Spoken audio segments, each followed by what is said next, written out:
Assalamualaikum warahmatullahi wabarakatuh. Selamat siang teman-teman semua. Di sini kami dari kelompok 3 akan mempresentasikan tentang instrumen DLS yang merupakan singkatan dari Distance Education Learning Environment Survey. Anggota kelompok kami terdiri dari saya sendiri, yaitu Muhammad Jihad Akbar, lalu ada Liza Erliana, lalu ada Sarah Hanani, dan ada Sugiharti. Selanjutnya akan dijelaskan oleh teman saya, yaitu Sugiharti. Selanjutnya, saya akan menjelaskan tentang tujuan DLS. Tujuan DLS yaitu untuk menyelidiki hubungan antara sifat lingkungan belajar pendidikan jarak jauh dan rasa senang siswa dalam pembelajaran. Evaluasi pendidikan jarak jauh terkonsentrasi terutama pada 3 poin, yaitu yang pertama, hasil siswa berupa prestasi, nilai, dan nilai ujian. Yang kedua, sikap siswa dan dosen. Yang ketiga, kepuasan siswa dan dosen. DLS ini dibagi menjadi 3 dimensi, 6 skala, dan 34 pertanyaan. Dimensinya yaitu yang pertama, ada dimensi relationship atau hubungan, terdiri dari skala dukungan dosen, interaksi, dan kolaborasi mahasiswa. Dimensi yang kedua yaitu personal development atau pengembangan diri. Skalanya yaitu relevansi diri, pembelajaran otentik, dan pembelajaran aktif. Dimensi yang ketiga yaitu pemeliharaan sistem dan perubahan. Skalanya otonomi mahasiswa. Jadi yang pertama itu dimensi relationship atau hubungan. Yang pertama itu ada skala dukungan dosen. Di sini maksud dari dukungan dosen itu lebih ke apakah dosen tersebut approachable, maksudnya bisa ramah, mudah bergaul, dan merespon dengan cepat dengan feedback. Jadi misal ada kekurangan itu dosennya akan memberikan feedback. Contoh butir instrumennya itu ada yang pertama, dosen membutuhkan waktu untuk menjawab pertanyaan saya, dan kedua itu ada dosen menjawab pertanyaan saya dengan cepat. Kemudian masih dengan dimensi yang sama di relationship, yang skala keduanya yaitu skala interaksi dan kolaborasi siswa. Di skala ini tentang bagaimana apakah siswa tersebut dalam hubungan ini, apakah siswa mendapat kesempatan untuk berinteraksi antara satu sama lain dengan teman sejawatnya, dan berbagi informasi, serta dapat engage dalam bekerja sama kolaborasi. Contoh butir instrumennya itu misalnya nomor 10 ada saya mengaitkan tugas yang saya kerjakan dengan tugas teman saya yang lain, dan yang kedua itu ada saya bekerja sama dengan yang lainnya di kelas. Selanjutnya, di dimensi personal development atau pengembangan diri ada skala relevansi diri. Skala relevansi diri ini berkaitan tentang hubungan antara siswa antara pengalaman siswa di luar sekolah dengan apa yang mereka pelajari di dalam kelas. Misalnya butir instrumennya, saya dapat mengaitkan apa yang saya pelajari dengan kehidupan di luar kampus. Yang saya pelajari di sini maksudnya yang saya pelajari di dalam kelas. Dan ada juga butir instrumen yang saya belajar hal-hal tentang dunia di luar kampus.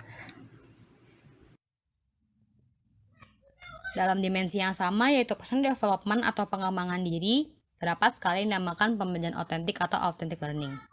Skala ini ditujukan untuk mengukur tingkat kesempatan siswa dalam menyelesaikan masalah di kehidupan sehari-hari. Salah satu contoh butir pernyataan dalam skala ini yaitu skala nomor 24, yaitu saya mengerjakan tugas berhubungan dengan informasi dalam kehidupan sehari-hari. Selanjutnya, masih dalam dimensi yang sama yaitu personal development atau pengembangan diri, terdapat skala yang dinamakan pembelajaran aktif. Skala ini ditunjukkan untuk mengukur tingkat kesempatan siswa untuk berperan aktif dalam pembelajaran. Salah satu contoh butir pernyataan dalam skala ini yaitu pernyataan nomor 28. Saya mencari jawaban atas pertanyaan saya. Dimensi ketiga atau dimensi terakhir dalam instrumen DLS ini yaitu sistem maintenance change atau perubahan sistem dan perubahan. Maksud dari dimensi ini adalah lingkungan itu rapih, jelas dalam ekspektasi, kontrol, responsif terhadap perubahan, ketertiban, organisasi, kejelasan, dan kontrol. Dalam dimensi ini terdapat satu skala yaitu otonomi mahasiswa atau student autonomy. Skala ini digunakan untuk mengukur kesempatan siswa untuk memulai atau menginisiasi gagasan atau ide mereka, membuat keputusan belajar mereka sendiri, dan pembelajaran yang berpusat pada siswa. Salah satu contoh butir pernyataan dalam skala ini yaitu pernyataan nomor 34, saya memahami pelajaran dengan cara saya sendiri. Selanjutnya adalah contoh penelitian yang akan dijelaskan oleh Jihad. Oke, terima kasih. Selanjutnya ada contoh penelitian dari DLS. Judul penelitian ini adalah Development and Validation of an Instrument for Assessing Distance Education Learning Environment in Higher Education. The Distance Education Learning Environment Survey atau DLS yang diteliti oleh Scott L. Walker dan Barry J. Fraser. Tujuan penelitian ini adalah untuk mengembangkan dan melakukan validasi instrumen lingkungan pembelajaran baru yang dibentuk untuk mengukur dan mempelajari lingkungan pembelajaran psikososial pada pembelajaran kelas jarak jauh jenjang pendidikan tinggi.